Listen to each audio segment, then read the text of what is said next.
Ce message n'est pas pour tout le monde, c'est pour les élus. Et si vous regardez cela, cela signifie que le ciel vous a marqué. Dieu parle en ce moment, et la fenêtre d'obéissance est étroite. Vous n'avez pas le temps d'hésiter. Vous avez crié pour obtenir des réponses, priant pour plus de clarté, mendiant Dieu pour un signe, et c'est tout. Ce que vous êtes sur le point d'entendre n'est pas de la motivation, c'est mandat. Et l'ignorer pourrait vous coûter plus cher que vous ne le pensez. Il y a une raison pour laquelle vous vous êtes senti agité, une raison pour laquelle les portes ont fermé, une raison pour laquelle vous avez été attaqué de tous les côtés. C'est parce que vous portez quelque chose de divin, et l'enfer le sait, mais Dieu est sur le point de retourner le script, et votre seul travail est d'obéir immédiatement. Plus de retard, plus d'excuses.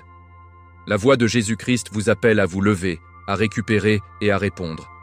La Bible dit dans Hébreux 3,15 « Aujourd'hui, si vous entendez sa voix, ne durcissez pas vos cœurs. » Cela signifie maintenant, pas demain, pas après vous vous sentir prêt. Maintenant. Cette vidéo révélera pourquoi vous avez été sous le feu, ce que le paradis essaie d'activer en vous et comment marcher hardiment dans votre appel. Et si vous partez tôt, vous pouvez manquer le seul mot qui change tout. Alors penchez-vous, restez jusqu'à la fin. Et si votre esprit commence à brûler lorsque vous écoutez, c'est parce que le Saint-Esprit confirme que c'est pour vous. Bienvenue au moment qui déplace votre destin, parce que Dieu a parlé, et maintenant, c'est à vous. Il y a des moments dans la vie où tout semble étrangement aligné, comme si le ciel lui-même s'arrêtait pour chuchoter quelque chose directement dans votre âme. Ce message est l'un de ces moments sacrés. Ce n'est pas par hasard que vous lisez ceci. Non, bien-aimé, c'est le timing divin. Les cieux ont remué et Dieu appelle maintenant ses élus par leur nom. Vous n'avez pas trébuché par accident. Tout comme Esther a été placée dans le palais pour un moment comme celui-ci, Esther 4,14, vous aussi vous êtes convoqués dans un but bien plus grand que vous. La voix de Dieu est plus forte dans le silence que dans le chaos, et il parle, maintenant avec clarté, urgence et poids éternel. La foi sera la clé pour déverrouiller ce qui suit. Ce message n'est pas destiné aux masses. Ce n'est pas une affirmation de bien-être, ni un discours d'encouragement de motivation. C'est une annonce divine, directement du cœur de Dieu à l'esprit de ses élus. Si vous vous êtes déjà senti invisible, négligé ou mal compris, permettez-moi de vous dire, le ciel vous voit, et plus important encore, le ciel vous connaît. Comme Jésus-Christ l'a dit dans Jean 15,16, « Vous ne m'avez pas choisi, mais je vous ai choisi et vous a nommé. » Ce verset n'est pas de la poésie, c'est prophétique. La main de Dieu a été sur votre vie, bien avant que vous n'ayez appelé son nom. Chaque déchirure, chaque revers, chaque moment calme que vous vous demandiez si votre vie importait, Dieu a tout vu, et il vous a préparé ce message. Le mot « choisi » n'est pas seulement un titre, c'est une responsabilité. Cela signifie que vous portez une mission, une commission divine faite sur mesure par le Créateur de l'univers. Vous avez été formé avec intention, et maintenant ce but frappe à votre esprit. Il est temps de se réveiller. Dieu ne révèle pas de tels messages pour le divertissement. Il les révèle comme des plans pour le mouvement. Et quand Dieu parle, le retard est la désobéissance. La Bible nous rappelle, « Aujourd'hui, si vous entendez sa voix, ne durcissez pas vos cœurs. » Hébreux 3,15. La foi sans obéissance est comme le feu sans chaleur, sans pointage, et n'est pas le moment d'hésiter. Vous êtes appelés non seulement pour croire, mais pour agir, pour vous lever et marcher dans ce que Dieu a déjà préparé pour vous.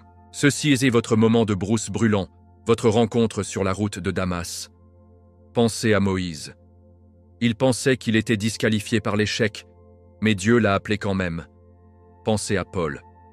Il marchait littéralement dans la mauvaise direction lorsque Jésus s'est présenté et a renversé le script de sa vie.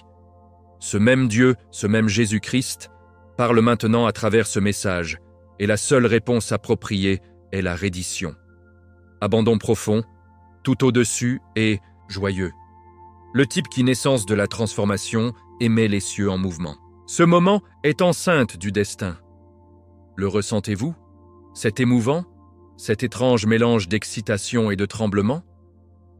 C'est le Saint-Esprit qui vous éveilla à la vérité que vous avez toujours portée mais jamais complètement compris. Dieu respire le vent frais dans votre esprit en ce moment. Il dit « Tu es à moi et le moment est maintenant ». Alors que ce mot s'enfonce profondément, laissez-le remuer votre âme. Laissez-le recadrer votre identité à la lumière de la Bible, dans l'amour de Jésus-Christ et dans la puissance de la foi. Parce qu'une fois que vous avez accepté que vous avez été choisi, rien, et je ne veux dire rien, peut rester le même. Il y a un moment, dans chaque vie choisie, où le brouillard commence à se soulever et le but commence à chuchoter. Il ne crie pas. Il n'en a pas besoin. Il commence simplement à rendre tout ce qui se sentait aléatoire, se sent orchestré. Ce n'est pas une coïncidence. C'est la main de Dieu qui tire le voile. Beaucoup marchent dans la vie en attendant un éclair. Mais pour ceux qui portent un but divin, le réveil commence dans l'immobilité. Dans cet espace calme, où votre cœur me fait soudainement, c'est là que Jésus-Christ vous remue. Ce n'est pas un battage médiatique émotionnel, c'est la réalité spirituelle.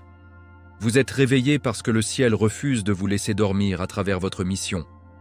Trop souvent, les gens confondent l'éveil avec l'inspiration. Mais les deux sont des mondes séparés. L'inspiration suscite l'émotion, mais l'éveil réaligne votre âme. C'est comme être endormi dans une maison qui prenne lentement le feu. Lorsque l'Esprit de Dieu vous secoue, ce n'est pas pour le confort, c'est pour la commission. Et une fois que votre esprit sent cela, vous ne pouvez pas revenir en arrière. Vous ne pouvez pas savoir ce que vous savez maintenant. La Bible dit dans Romains 13, 11, « Il est grand temps de se réveiller. Pour l'instant, notre salut est plus proche que lorsque nous le croyons. » Ce verset n'est pas symbolique, c'est un réveil divin. Si Dieu vous secoue, c'est parce qu'il vous envoie. Et s'il vous envoie, cela signifie qu'il y a un territoire à reprendre. Vous n'avez pas été créé pour vous mélanger, vous êtes né pour briser les modèles. Chaque élu porte une onction perturbatrice, celle qui refuse de s'incliner. Dans l'obscurité, à la confusion, à la complaisance. Si vous vous êtes senti à sa place, ce n'est pas un défaut, c'est un indicateur divin. Dieu ne vous a pas conçu pour être populaire. Il vous a conçu pour être puissant. Jésus-Christ n'a pas non plus été accepté par tout le monde, mais il a tout changé, et le même esprit qu'il a ressuscité des morts vit maintenant en vous, Romains 8, 11. Cela signifie que vous avez été éveillé à des fins de royaume, pas une vie de zone de confort. La foi exige le mouvement, et vous vous êtes attardé assez longtemps sur la touche. Votre réveil est un signe que Dieu est sur le point de changer quelque chose, pas juste autour de vous, mais en vous. L'objectif ne se trouve pas dans les plateformes ou les applaudissements. Il se trouve dans l'obéissance, dans l'intimité, en disant oui à Dieu quand personne d'autre ne voit. Tu te souviens de David ? Avant la couronne, il y avait le pâturage. Avant la victoire, il y avait les lions et les ours. Dieu entraîne ses élus dans des endroits cachés afin qu'ils puissent gérer les portes ouvertes. Et vous, en ce moment, êtes dans cette transition divine. La douleur que vous ressentez n'est pas la confusion, c'est un saint écho de l'avenir vous appelant. N'y résistez pas. Ne l'expliquez pas. Laissez la Bible vous guider. Laissez Jésus-Christ vous affirmer et laissez votre foi vous porter. Ce n'est pas seulement un réveil, c'est une activation. L'Esprit de Dieu ne vous pousse pas à vous sentir spirituel. Il vous éveilla pour vivre spirituel. Vous n'êtes pas un vagabond, vous êtes un guerrier. Vous n'êtes pas perdu, vous êtes lancé. Alors, n'attendez pas la permission lorsque vous avez déjà été nommé. Tenez-vous debout dans la vérité de qui Dieu dit que vous êtes. Lâchez qui vous pensiez que vous deviez être et embrassez qui vous êtes né pour devenir. Parce que quand un élu se réveille, l'enfer tremble et le paradis se réjouit. Dans un monde rempli d'opinions éphémères et de hauts émotionnels, les élus sont rappelés à quelque chose d'éternel, quelque chose de façon inébranlable. Ce quelque chose est la parole de Dieu. Alors que les tendances s'estompent et que les émotions changent, la Bible reste le fondement constant sur lequel se trouve tout usage. Et quand Dieu parle, il le confirme souvent par sa parole. Pas pour la validation, mais pour la révélation. Jean 15, 16 n'est pas seulement un verset, c'est une signature céleste sur votre identité. Vous ne m'avez pas choisi, mais je vous ai choisi et vous a nommé. Cette nomination divine n'est pas à débattre, c'est une question de fait éternel. La foi ne se soucie pas seulement de ressentir, Il s'agit de vous ancrer à ce que Dieu a déjà dit. Nous pensons souvent que la révélation passe par des rêves ou des visions, mais la plupart du temps, il provient d'une écriture qui perce comme la foudre. Jérémie 23-29 demande « N'est-ce pas ma parole comme le feu, déclare le Seigneur, et comme un marteau qui brise un rocher en morceaux ?» C'est le genre de mots dont nous avons besoin aujourd'hui. Pas des mots doux, non dévotionnels, édulcorés, mais l'écriture qui brûle des mensonges et brise les pierres de doute, de peur et de honte. Jésus-Christ, tenté par l'ennemi dans le désert, ne comptait pas sur l'opinion. Il a utilisé les Écritures. À chaque fois, il est écrit est devenu son arme. Et bien aimé, si cela suffisait pour Jésus, c'est plus que suffisant pour vous. Ancrer votre identité dans les Écritures signifie abandonner chaque étiquette que le monde vous a placée. Le mot ne dit pas que vous êtes cassé, il est dit que vous êtes racheté. Cela ne dit pas que vous êtes oublié, il est dit que vous êtes choisi. Cela ne dit pas que vous êtes faible, cela dit que sa force est rendue parfaite dans votre faiblesse, de Corinthiens 12-9. Tant de lives confus parce qu'ils n'ont pas lu le manuel divin. L'ennemi ne craint pas vos émotions, il craint votre épée. Et cette épée est la parole de Dieu. Éphésiens 6-17. Un croyant qui connaît la Bible est un croyant qui marche dans l'autorité divine. C'est là que la vraie foi naît, lorsque les Écritures se déplacent de la page dans votre style. Vie. Beaucoup demandent « Mais comment commencer ?» Simple, ouvrez votre Bible et invitez le Saint-Esprit à éclairer le texte. Ne le lisez pas comme un manuel, lisez-le comme une lettre d'amour du Créateur de l'univers. Commencez par les évangiles, laissez les paroles de Jésus-Christ se laver votre cœur. Méditez sur les psaumes lorsque vous êtes fatigué. Déclarez les proverbes sur vos décisions. Laissez les Romains renouveler votre esprit. Laissez James défier votre marche. La Bible n'est pas un livre ancien, c'est un mot vivant.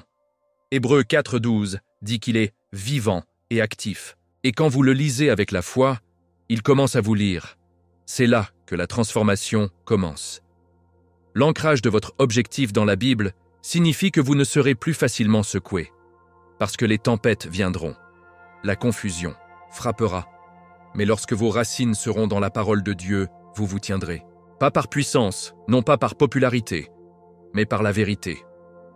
Donc, si vous avez dérivé, laissez les Écritures vous retirer. Si vous doutez, laissez les Écritures réaffirmer votre appel.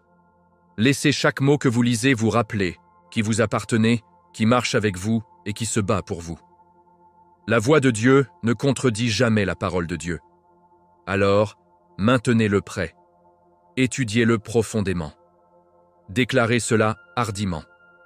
Parce que lorsque les choisis sont enracinés, dans les Écritures, ils ne peuvent pas être déplacés. L'une des plus grandes tromperies utilisées par l'ennemi est de vous faire penser que vos épreuves sont la preuve que vous faites quelque chose de mal. Mais laissez-moi vous dire, choisis un, c'est un mensonge directement de la fosse de l'enfer. La vérité, c'est que vous êtes attaqué non pas parce que vous êtes faible, mais parce que vous êtes dangereux. L'ennemi ne perd pas de temps sur le tiède ou le oiseux. Il s'en prend à ceux qui se dirigent vers leur affectation divine. Au moment où vous commencez à aligner votre vie sur la volonté de Dieu, vous devenez une menace. Cette tension que vous ressentez, ce n'est pas une punition, c'est une pression spirituelle contre votre objectif. Et si vous vous sentez pressé, cela signifie que vous êtes sur le bon chemin. Pensez à Job, un homme irréprochable devant Dieu, et pourtant ciblé farouchement par Satan. Pourquoi ? Parce que même l'ennemi a reconnu la signification spirituelle de Job. Job 1:8 montre que Dieu lui-même demande « Avez-vous considéré mon travail de serviteur ?» Ce n'était pas le rejet, c'était la reconnaissance. Et si l'enfer arrive pour vous, cela signifie que le ciel vous a déjà la main, que cela pénètre. Jésus-Christ a dit dans Jean 16:33 « Dans ce monde, vous aurez des problèmes, mais prenez cœur, j'ai surmonté le monde. » Les problèmes n'annulent pas votre onction, cela le confirme. Et lorsque vous marchez dans la foi, ces attaques ne vous brisent pas, elles vous construisent. Vous n'êtes pas enterré, vous êtes planté. Avez-vous déjà remarqué à quel point vous vous rapprochez de la percée, plus la résistance devient forte? C'est parce que l'ennemi peut sentir votre accélération. Tout comme Pharaon a resserré son emprise sur Israël juste avant leur exode, Vos adversaires intensifient leur assaut quand ils savent que vous êtes sur le point de marcher dans la liberté. Mais vous ne vous battez pas avec la chair et le sang. Vous vous battez avec la vérité, la justice et la prière. Éphésiens 6:12. Les attaques sont réelles, mais votre autorité aussi. Et quand vous vous tenez sur la parole de Dieu, lorsque vous parlez le nom de Jésus-Christ avec audace, l'enfer n'a pas d'autre choix que de reculer. Ne croyez pas le mensonge selon lequel votre lutte est la preuve de l'absence de Dieu. Et au contraire, c'est souvent dans le feu de la bataille qu'il est le plus présent. Rappelez-vous les 3 hommes de la fournaise ardente? Ils n'étaient pas seuls. Un 4e homme est apparu, comme un fils des dieux. Daniel 3:25, marchant avec eux à travers les flammes. C'était Jésus-Christ, présent dans le feu dérangé par l'incendie. Et il fait toujours de même pour vous. Dieu ne promet pas une vie sans attaque. Il promet sa présence au milieu de celui-ci. Et cela fait toute la différence. Parce que lorsque vous êtes choisi, la bataille n'est pas une preuve d'échec, c'est une toile de fond pour la victoire divine. Donc, si vous vous demandez pourquoi la vie a ressenti une zone de guerre ces derniers temps, voici votre réponse. Votre appel est trop puissant pour être incontesté. Le poids que vous portez n'est pas aléatoire, c'est le royaume. La résistance auquel vous êtes confronté est adaptée au destin qui vous a été attribué. Alors ne laissez pas la peur avoir le dernier mot. Laissez la foi monter. Laissez vos racines aller plus loin dans le mot et que votre cœur soit stable dans les promesses de Dieu. Parce que si vous êtes attaqué, c'est parce que vous marchez dans quelque chose que l'enfer craint. Et cela, bien-aimé, est la meilleure confirmation que vous puissiez demander. La vérité que l'ennemi ne veut jamais que vous réalisiez est ceci. L'enfer est terrifié par ceux qui portent l'onction de Dieu. Non intimidés, pas légèrement concernés, terrifiés. Parce que lorsque quelqu'un marche vraiment dans son identité divine, habilité par la foi et ancré dans la Bible, il devient imparable. Et bien-aimé, si vous avez été choisi par Dieu, alors vous portez quelque chose que l'enfer ne peut pas reproduire et que l'obscurité ne peut pas comprendre. L'onction n'est pas du charisme ou du talent, c'est l'autonomisation surnaturelle du Saint-Esprit sur une vie remise à Jésus-Christ. Et lorsque cette onction circule, les démons fuient, les chaînes se cassent et les atmosphères changent. Pensez-vous que David a vaincu Goliath à cause d'une fronde? Non, c'était l'onction. Le même David qui a été négligé par les hommes a été trié sur le volet par Dieu. Dans 1 Samuel 16:13, lorsque Samuel l'a oint, l'Esprit du Seigneur est venu puissamment David à partir de ce jour. Ce n'était pas symbolique, c'était surnaturel. Et à partir de ce moment, chaque bataille qu'il a affrontée était à l'ombre de la puissance divine. Lorsque vous portez l'onction, vous n'entrez pas dans des situations en vous demandant si Dieu se présentera. Vous marchez en sachant qu'il l'a déjà fait. Et cette confiance rompt chaque bastion, basé sur la peur que l'ennemi essaie de construire autour de vous. Satan craint loin parce qu'il ne s'incline pas contre les menaces et il ne recule pas sous pression. Lorsque vous savez qui marche avec vous, lorsque la présence de Dieu devient votre atmosphère, elle ne peut pas fonctionner dans votre voisinage. C'est comme essayer de survivre à un feu lorsque vous êtes fait de papier. C'est pourquoi l'ennemi essaie de vous distraire, de vous décourager et de vous retarder. Il espère que vous oublierez le pouvoir qui vit en vous. Mais la Bible dit dans 1 Jean 2:27, « L'onction que vous avez reçue de lui reste en vous. » Cela signifie qu'il ne peut pas être volé, il ne peut pas être acheté, et cela ne peut sûrement pas être arrêté. À moins que, bien sûr, vous cessez de y croire. Vous voyez, l'onction ne vous rend pas meilleur que les autres. Cela vous rend plus dangereux pour l'obscurité. La mort est la réduction de l'ennemi. Colossais 2:15. Parce que lorsque la montée ointe, l'obscurité tremble. Vous n'avez pas besoin de craindre la bataille. La bataille vous craint. Alors, marchez hardiment, vivez fidèlement et rappelez-vous, si l'ennemi tremble, c'est parce que vous avez déjà gagné quelque chose dans l'esprit qui ne s'est pas encore manifesté, dans le naturel. Continuez à bouger. Continuez à croire, parce que le paradis vous a marqué et l'enfer connaît votre nom. Si vous traversez quelque chose de lourd en ce moment, permettez-moi de vous arrêter une seconde et vous rappelez-vous. Vous n'êtes pas puni, vous êtes en train de préparer. C'est exact. Le silence de Dieu n'est pas l'abandon. Ces retards ne sont pas du déni. Lorsque vous êtes choisi, les essais deviennent des terrains de formation, pas des chambres de torture. Il est facile de penser que quelque chose ne va pas quand la vie devient difficile. Mais que se passe-t-il si les difficultés sont en fait la preuve que quelque chose est sur le point d'être naisé en vous? Jésus-Christ lui-même a été conduit dans le désert avant d'entrer dans le ministère public, Matthieu 4:1.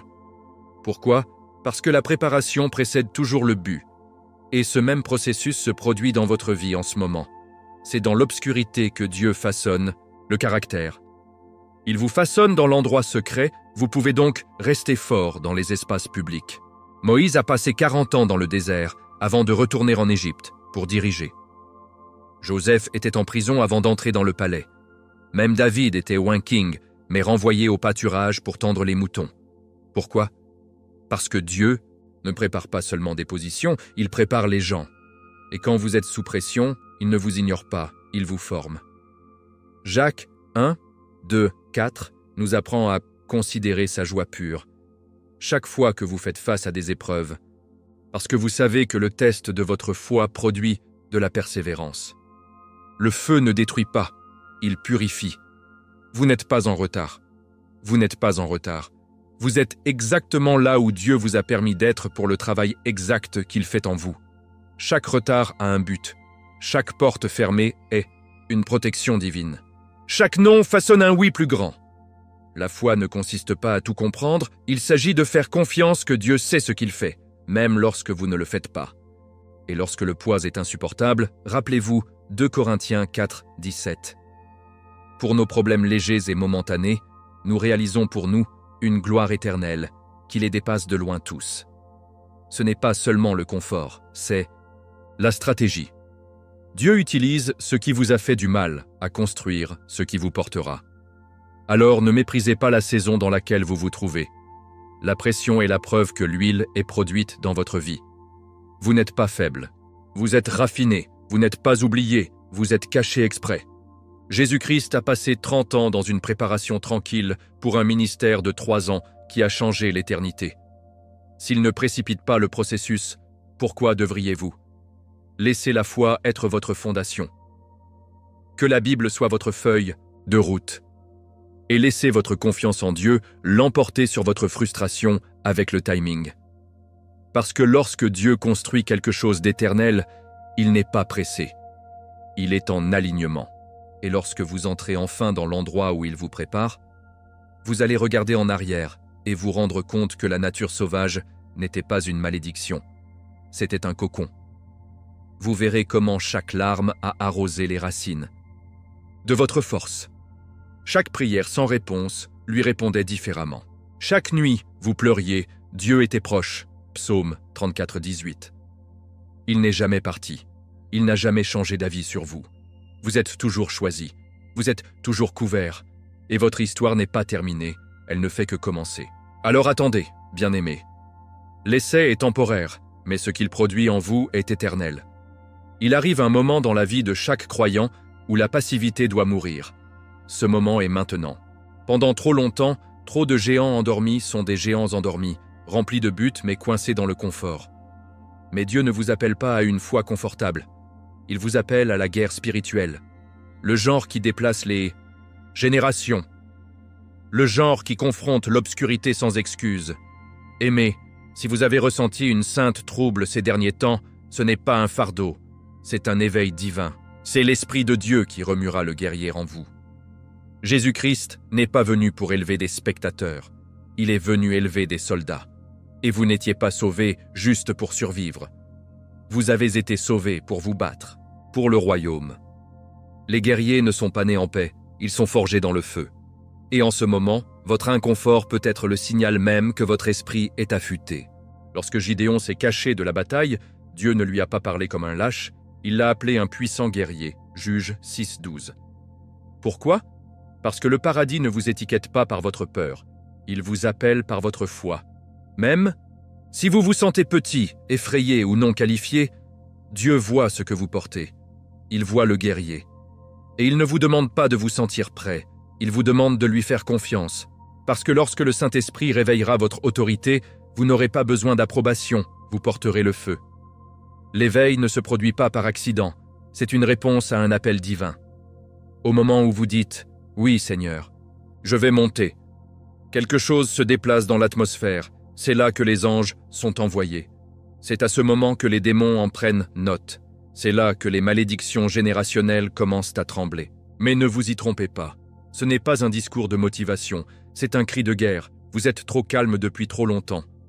La Bible dit dans Joël 3:10, « Laissez les faibles dire « Je suis un guerrier ».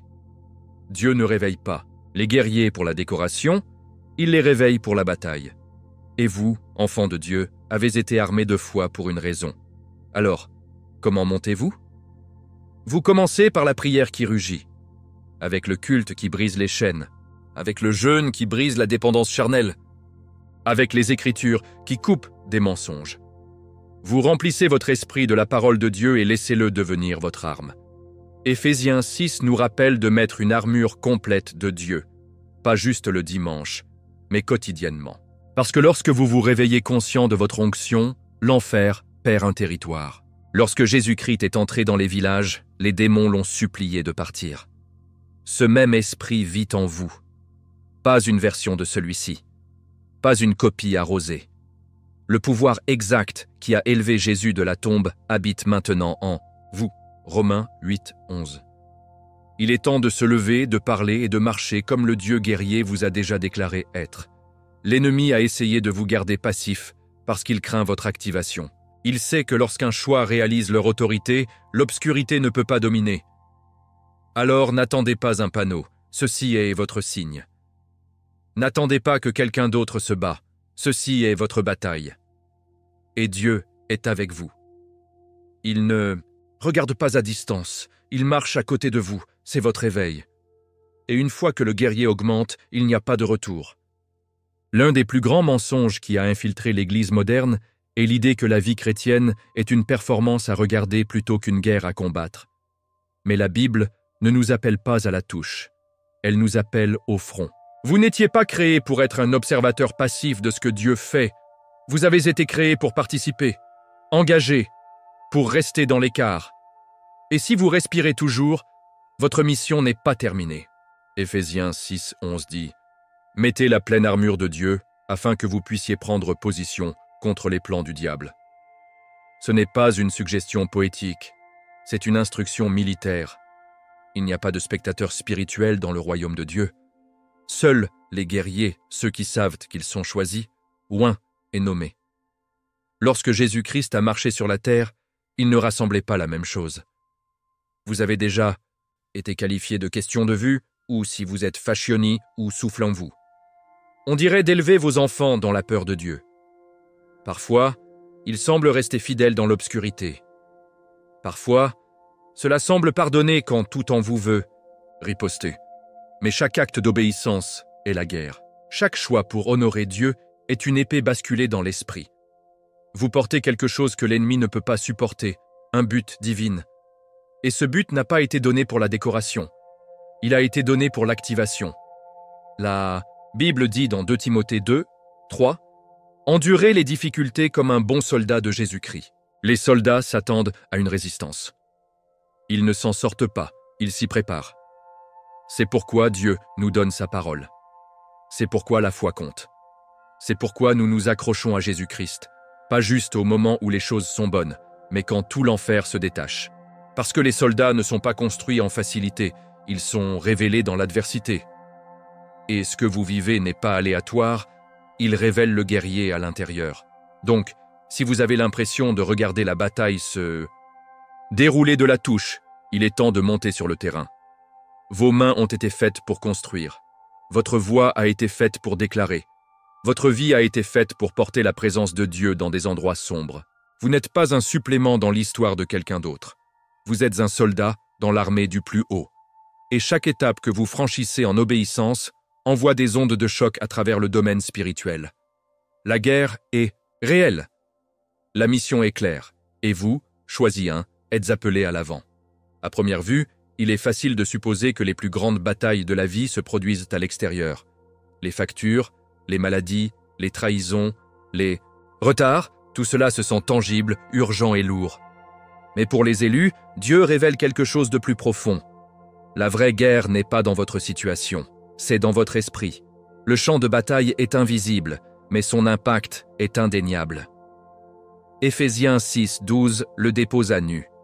Car notre lutte n'est pas contre la chair et le sang, mais contre les forces spirituelles du mal. L'ennemi n'a pas besoin de toucher votre corps s'il peut tourmenter votre esprit. Il n'a pas besoin de bloquer vos ressources s'il peut voler votre paix. Et il n'a pas besoin de piéger vos pieds s'il peut confondre votre identité. C'est pourquoi marcher avec Dieu ne concerne pas la performance religieuse. Il s'agit de conscience spirituelle. Si vous essayez de combattre les guerres spirituelles avec des armes naturelles, vous vous sentirez toujours fatigué et vaincu. Mais lorsque vous commencez à vous battre dans la foi, enraciné dans la Bible, aligné sur l'esprit, c'est rendu à Jésus-Christ. C'est quand la victoire devient votre posture par défaut. Les plus grands mouvements de Dieu commencent toujours dans l'invisible. Avant que David n'abandonne Goliath, il a remporté des batailles seul dans les champs. Avant que Jésus ne guérisse les malades, il a passé des nuits dans la prière. Avant que le renouveau ne frappe votre maison, Dieu commencera par votre cœur. Et lorsque votre esprit est fort, aucune attaque ne peut vous effondrer. Mais comment renforcez-vous l'esprit? Il commence par l'alimenter. La foi ne se développe pas sur les compliments. Il grandit sur la parole. La Bible n'est pas seulement un livre, c'est votre arsenal spirituel. Il renouvelle l'esprit, expose les mensonges et restaure la vérité. Romains 12:2 nous commande. Ne vous conformez pas au modèle de ce monde, mais soyez transformés par le renouvellement de votre esprit. C'est la guerre spirituelle. Choisir l'adoration plutôt que l'inquiétude. Pardon sur le ressentiment. Prière sur la panique. C'est ainsi que vous gagnez. Pas en changeant tout autour de vous, mais en laissant Dieu changer tout en vous. Parce qu'une fois que votre esprit est aligné sur le ciel, aucun chaos terrestre ne peut détruire votre paix. Les élus, c'est pourquoi certaines personnes ne comprennent pas vos batailles, elles ne peuvent pas les voir. Et ça va. Vous n'avez jamais été appelé à vivre selon ce que les gens voient. Vous avez été appelé à marcher par la foi, pas par la vue. 2 Corinthiens 5:7. Alors arrêtez de chercher la validation de ceux qui ne portent pas votre vision. Arrêtez d'expliquer votre guerre à ceux qui ne pensent que dans le naturel. Il ne s'agit pas d'être dramatique, il s'agit d'être dévoué. Et lorsque vous vous concentrez sur Jésus-Christ, tout le reste devient un bruit de fond. Vous n'étiez pas appelé à vous mélanger, vous avez été appelé pour briser les chaînes. Donc, la prochaine fois que vous ressentirez de la pression, demandez-vous, que se passe-t-il dans l'esprit en ce moment? Ne réagissez pas seulement, en réponse avec le discernement. Laissez votre culte devenir votre arme. Laissez vos larmes devenir des prières. Que la parole de Dieu devienne l'objectif à travers lequel vous voyez chaque bataille. Parce que, lorsque vous comprenez que la vraie guerre est spirituelle, vous arrêtez de gaspiller l'énergie à combattre les gens et que vous commencez à faire avancer le royaume. Et cela, bien-aimés, est où la vraie victoire vit. Parlons de stratégie, car ne vous y trompez pas, l'ennemi en a un. Il ne se présente pas avec des cornes et du feu. Il se présente comme une distraction, une peur, une amertume, une insécurité, des armes subtiles qui sabotent votre âme sans que vous remarquiez même. Le diable sait qu'il ne peut pas voler votre salut. Mais s'il peut voler votre objectif, il peut ralentir votre objectif. Et pour les élus, c'est sa priorité. Pourquoi? Parce que votre foi le terrifie. Votre appel menace son territoire. Il ne se bat donc pas juste, il se bat stratégiquement. Et le plus grand danger n'est pas ce qu'il vous lance. C'est ce que vous commencez à croire à cause de cela. La distraction est son point d'entrée préféré. Pas nécessairement des choses pécheresses, juste des choses moindres. Il inondera votre emploi du temps d'agitation pour vous garder trop fatigué pour prier. Il vous entourera l'esprit de bruit pour que vous n'entendez pas le murmure de Dieu. Et petit à petit, votre feu commence à s'estomper. Rappelez-vous ce que Jésus a dit à Martha dans Luc 10, 41. Vous êtes inquiets et bouleversés pour beaucoup de choses, mais une seule chose est nécessaire.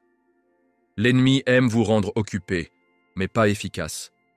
Il veut vous faire défiler, stress, survivre, car tant que vous êtes distrait, vous n'êtes pas dangereux. Vient ensuite la peur. Il murmure les pires scénarios, amplifie vos échecs passés et paralyse votre foi. La peur n'est pas seulement une émotion, c'est un récit démoniaque. 2. Timothée 1, 7 déclare « Dieu ne nous a pas donné un esprit de peur, mais de la puissance, de l'amour et de l'Esprit Saint. » Cela signifie que la peur n'est pas du ciel. C'est un envahisseur étranger. Et quand il se présente, vous avez le pouvoir de le chasser. Mais voici le tour. L'ennemi ne viendra pas crier. Il vient subtilement. Il fera la peur que la sagesse. Il va l'habiller en logique. Mais ne vous y trompez pas. Toute voix qui contredit la foi n'est pas la voix de Jésus-Christ. L'amertume et l'insécurité suivent de près. L'ennemi utilise des blessures comme des graines, en train de devenir des bastions. Il rejouera les vieilles trahisons dans votre esprit. Il chuchotera les mensonges sur votre valeur, votre apparence, votre vocation. Pourquoi? Parce que s'il peut vous garder offensé, il peut vous garder inefficace. Et s'il peut vous convaincre que vous n'êtes pas suffisant, il sait que vous n'essaierez jamais de pénétrer dans ce que Dieu a dit que vous êtes déjà. C'est pourquoi le pardon n'est pas seulement un acte d'amour, c'est un acte de guerre. Lâcher prise de l'offensive n'est pas une faiblesse, c'est la guerre. C'est récupérer votre identité aux yeux de Dieu, pas les opinions des hommes. Alors comment ripostez-vous? Vous restez spirituellement tranchant, restez dans la parole, restez dans le culte, restez dans la prière. Ne réagissez pas simplement émotionnellement, les réponses spirituellement. Vous avez déjà l'armure. Utilisez-le. Utilisez le bouclier de la foi, utilisez l'épée de l'esprit. Utilisez le nom de Jésus-Christ comme un bélier battant contre chaque mensonge. Parce qu'une fois que vous voyez les tactiques, ils perdent leur pouvoir. Et lorsque vous vous battez avec l'autorité du ciel, aucun schéma d'enfer ne peut se tenir. L'ennemi peut avoir des tactiques, mais vous avez la vérité, et la vérité gagne toujours. Lorsque Dieu équipe ses élus, il ne leur donne pas des épées ou des boucliers physiques. Il leur donne quelque chose de bien plus puissant, des armes spirituelles. Et ce ne sont pas facultatifs. Ils sont essentiels. Éphésiens 6, 13, 17 décrit toute l'armure de Dieu, et chaque pièce est adaptée à la victoire dans des batailles invisibles. Vous n'étiez jamais censé vous battre dans vos propres forces. Vous n'avez jamais été censé comprendre les choses par vous-même. C'est pourquoi Dieu vous a donné des armes forgées dans le ciel. Et une fois que vous avez appris à les utiliser, l'enfer n'aura aucune chance. Commençons par la ceinture de la vérité. C'est la première pièce parce que tout le reste dépend de lui. Sans vérité, tout s'effondre. L'ennemi est le père des mensonges. Et il tordre votre réalité jusqu'à ce que vous ne sachiez pas qui vous êtes, ce que vous croyez ou où vous allez. Mais lorsque vous vous enveloppez dans la vérité de la parole de Dieu, la tromperie perd sa prise. Jésus-Christ a dit « Vous saurez la vérité et la vérité vous rendra libre ». Jean 8, 32. Cette vérité n'est pas abstraite, c'est vivant. Il vous dit que vous êtes choisi, appelé et couvert. Et lorsque la ceinture est fixée, vous êtes mis à la terre. Vient ensuite le plastron de la justice. Il ne s'agit pas de perfection, il s'agit de protection. Votre justice ne vient pas des œuvres, elle vient de Jésus-Christ lui-même, 2 Corinthiens 5, 21. Et lorsque vous portez cette justice, il garde votre cœur de la honte, de la condamnation et des fausses accusations. L'ennemi essaiera de vous rappeler qui vous étiez, mais Dieu vous couvre dans qui vous êtes devenu. Cette pièce d'armure déclare « Je ne suis pas défini par mon passé, je suis vêtu de Christ ». Et ce genre de confiance n'est pas l'arrogance, c'est l'armure. Ensuite, il y a le bouclier de la foi. Oh, celui-ci est puissant. Ce n'est pas seulement la croyance, c'est la défense. Éphésiens 6, 16 dit qu'il éteint toutes les flèches enflammées de la mauvaise. Cela signifie chaque mensonge, chaque peur, chaque attaque est neutralisée lorsque la foi est activée. La foi ne facilite pas toujours les choses, mais cela rend les choses possibles. Luc 1, 37. Il vous dit que Dieu est plus grand que la tempête, que vos prières sont puissantes et que Jésus-Christ est toujours roi, peu importe ce qui se passe autour de vous. Et lorsque votre foi monte, l'obscurité se retire. L'épée de l'esprit, qui est la parole de Dieu, est votre seule arme offensive.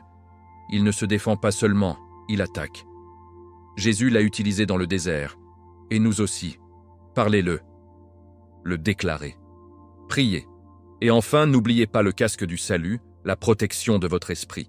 Cela vous rappelle que vous appartenez à Dieu, que votre destin est scellé et que la bataille a déjà été gagnée à la croix. Chaque pièce n'est pas seulement symbolique, c'est surnaturel. Et lorsque vous portez cette armure quotidiennement, par la foi, vous n'entrez pas dans les batailles, vous marchez dans la victoire. Il y a du pouvoir dans ce que vous dites, surtout quand il s'aligne sur ce que Dieu dit. L'ennemi a passé des années à essayer de vous définir par votre traumatisme, vos échecs et votre passé. Mais aujourd'hui, en tant qu'élu, vous reprenez ce pouvoir.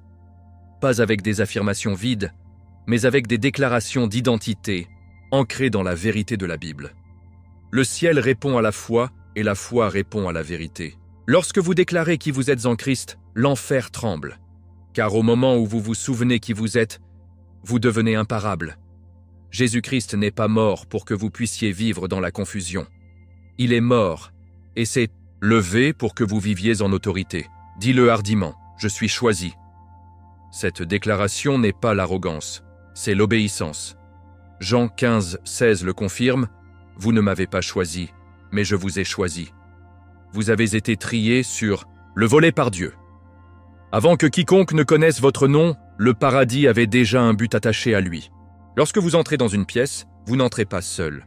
Vous entrez en tant que personne divinement marquée pour l'impact. Cela signifie que le rejet ne peut pas vous définir. L'abandon ne peut pas vous casser. La critique ne peut pas vous arrêter. Vous êtes choisi, et ce n'est pas un sentiment, c'est un fait écrit dans le dossier éternel de la volonté de Dieu. Dites-le avec la foi, je monte. Il ne s'agit pas de battage médiatique, il s'agit d'aligner. Vous avez peut-être été renversé, compté, négligé ou sous-estimé, mais pas par Dieu. Maïka 7, 8 dit « Bien que je sois tombé, je vais monter. » Et quand vous vous levez, ce n'est pas seulement pour vous, c'est pour la génération derrière vous. Chaque fois que vous remontez, vous brisez les modèles de génération. Chaque fois que vous dites oui à Jésus-Christ, vous changez d'atmosphère. Votre retour n'est pas facultatif, il est prophétique. C'est le fruit de votre foi, la preuve de votre onction et la réponse à l'amour inébranlable de Dieu. Dites-le à travers la douleur. Ma douleur a un but. Cette déclaration se brise l'apitoiement sur soi et ouvre la porte à la guérison.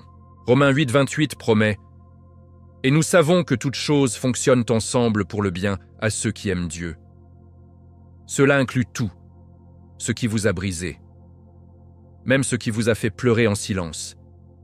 Dieu ne gaspille rien. Votre souffrance n'a pas de sens. C'est mouler quelque chose de sain. Ce qui vous fait mal, c'est de devenir le sol même où votre onction pousse. Et lorsque vous déclarez que votre douleur a un but, vous vous associez au plan de rédemption de Dieu dans votre vie. Déclarez maintenant cela comme une prophétie sur votre avenir. Ma victoire est certaine. Ce n'est pas un vœu pieux, c'est l'alignement spirituel. 1 Corinthiens 15, 57 dit « Mais grâce à Dieu qui nous donne la victoire par notre Seigneur Jésus-Christ. » Cela signifie que la fin a déjà été écrite.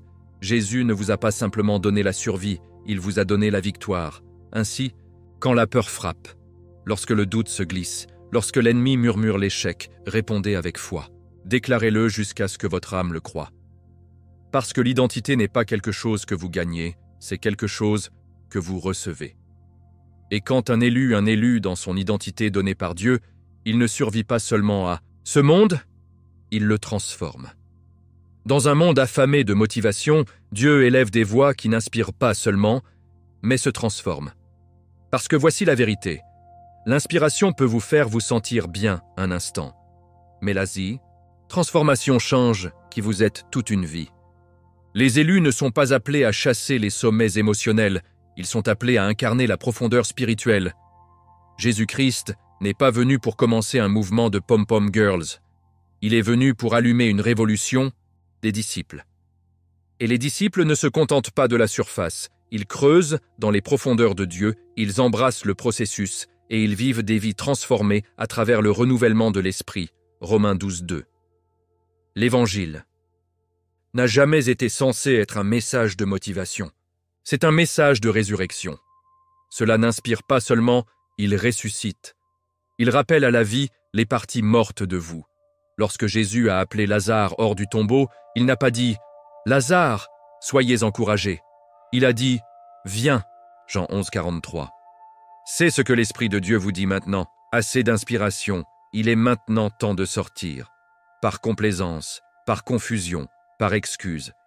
Les élus ne sont pas seulement destinés à applaudir, ils sont censés bouger. Vous n'étiez pas appelés à être remués émotionnellement, vous avez été appelés à changer spirituellement. La transformation commence lorsque la vérité confronte votre zone de confort.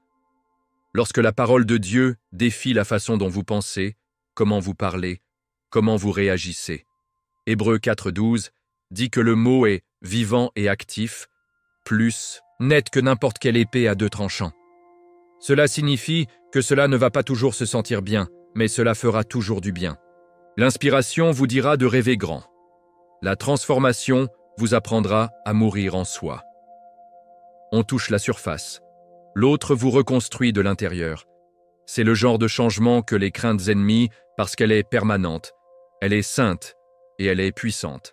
Vous voyez, le monde est plein de gens qui sont inspirés mais inchangés. Ils obtiennent la chair de poule dimanche et retournent aux mêmes chaînes lundi. Mais ceux choisis augmentent différemment. Ils ne pleurent pas seulement dans le culte. Ils s'élèvent de l'autel avec une nouvelle promenade. Ils ne publient pas seulement des versets, ils les vivent. Leur vie reflète les empreintes digitales de Dieu. Et ce type de transformation n'a pas seulement un impact sur l'individu, il se répand dans les familles, les lieux de travail et les régions entières. Vous devenez un témoignage vivant de ce que Jésus-Christ peut faire lorsque quelqu'un dit oui sans vous retenir. Donc, si vous vous demandez pourquoi l'agitation dans votre âme ne vous laissera pas vous reposer, c'est parce que Dieu n'essaie pas de vous inspirer. Il essaie de vous réveiller. Ce message n'est pas là pour vous faire vous sentir mieux, c'est là pour vous appeler plus haut dans votre appel, plus élevé à la maturité, plus haut dans l'obéissance. L'Esprit de Dieu n'est pas intéressé à produire des fans, il élève des guerriers. Ce n'est pas le moment de ressentir quelque chose, il est temps de devenir quelqu'un, un récipient de la gloire de Dieu transformé, dirigé par l'Esprit et à l'Écriture. Et c'est, bien-aimé, c'est ainsi que le royaume avance. C'est plus qu'une prière, c'est une sainte commission. Un moment sacré où le ciel touche la terre.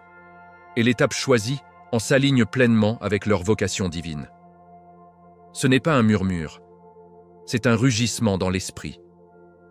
Lorsque vous ouvrez la bouche dans la foi, vous libérez un son que l'enfer reconnaît et les honneurs du paradis. Ce genre de prière n'est pas passif, c'est prophétique. Il ne s'agit pas de dire les bons mots, il s'agit de se remettre pleinement à la voix de Dieu. Et lorsque les élus déclarent leur « préparation », l'Esprit de Jésus-Christ commence à évoluer avec l'audace, le renouveau et le feu. Alors soulevez votre voix et priez. Père Dieu, aujourd'hui je réaffirme mon engagement envers vous. Je rejette tous les mensonges que je croyais sur qui je suis. J'annule l'affectation de la honte, de la peur et de la limitation. Je brise l'accord avec tout ce qui contredit votre parole. Ces mots ne sont pas seulement des déclarations, ce sont des armes. Lorsqu'ils sont parlés en alignement avec la Bible, ils ont traversé l'atmosphère et établir de nouvelles réalités spirituelles. Parce que la prière, lorsqu'elle a prié dans la foi, bouge les choses.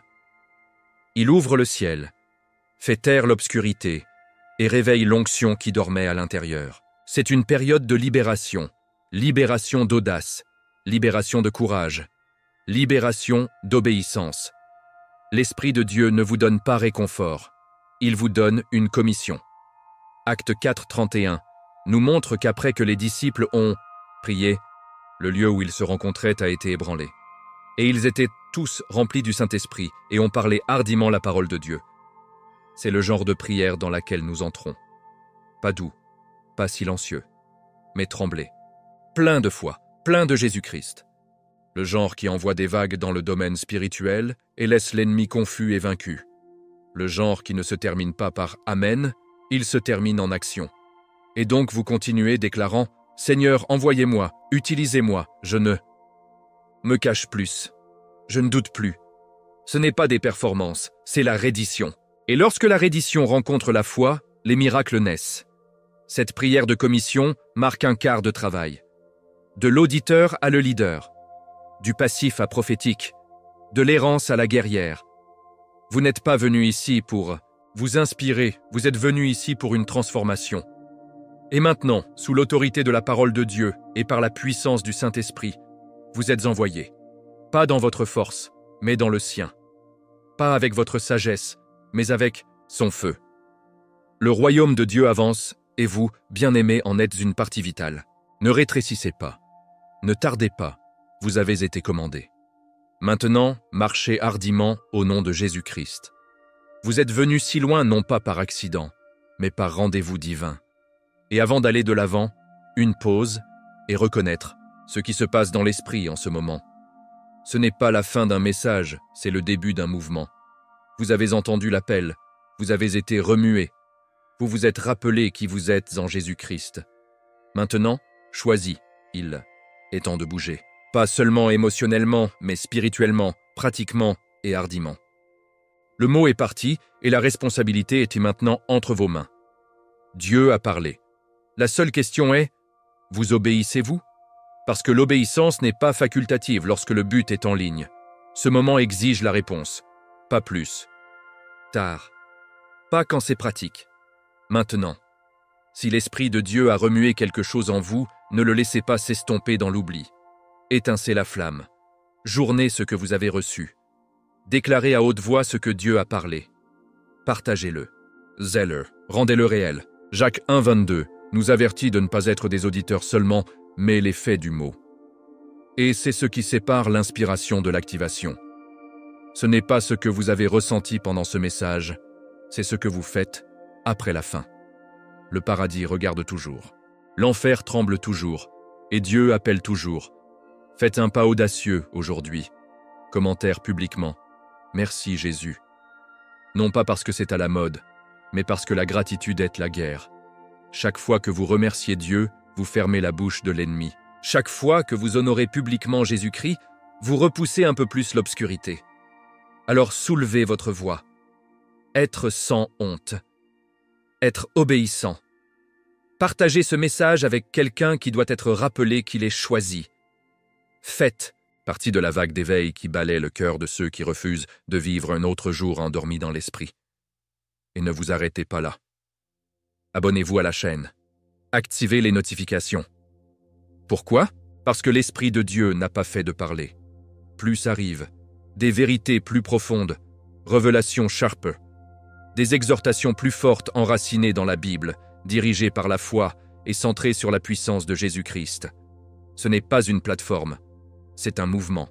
Et tout comme chaque part, chaque commentaire fait partie de l'écho du royaume qui atteint les cœurs, dans des endroits que vous ne visiterez même jamais. Vous ne soutenez pas seulement une vidéo, vous semez dans un renouveau. Voici donc votre prochaine étape. Restez connectés, restez fidèles, restez prêts. Regardez la prochaine vidéo qui est sur le point d'apparaître sur votre écran. C'est plus que du contenu, c'est la continuation. Le feu qui a commencé ici est destiné à continuer à brûler. Ne le laissez pas mourir. Dieu a parlé. Obtenez-le immédiatement ou le manque. Mais vous ne le manquerez pas. Vous êtes choisis, vous êtes appelés et vous avancez. Je vous encourage, je prie pour vous et je marche à côté de vous dans l'esprit. Jusqu'à la prochaine fois, restez forts dans la foi. C'est José et je te verrai dans le prochain mot du ciel. Maintenant que vous avez tout entendu, la question est, que ferez-vous avec ce mot ? Voulez-vous le laisser s'estomper en arrière-plan ? Ou allez-vous l'activer par la foi, la prière et l'obéissance ? Si Dieu vous a parlé à travers cette vidéo, et je sais qu'il l'a fait, puis commentaire, « Merci Jésus ». Ce simple acte est une déclaration publique que vous avez entendue, croyez et reçu le message. Partagez les commentaires ce qui a le plus touché votre esprit. Comment Dieu vous a-t-il parlé aujourd'hui ? Votre témoignage pourrait enflammer la foi en quelqu'un d'autre. Et n'oubliez pas, abonnez-vous à la chaîne, activez les notifications et ne manquez pas les vidéos suivantes. Car ce que Dieu publie ici n'est pas aléatoire, c'est une séquence, une effusion divine. Maintenant, cliquez sur la vidéo qui apparaît sur votre écran. C'est la continuation spirituelle de ce message, et vous devez la regarder pour compléter ce que Dieu a commencé ici. Ne laissez pas le feu s'éteindre. Avec foi, audace et tout mon cœur pour ton voyage, José.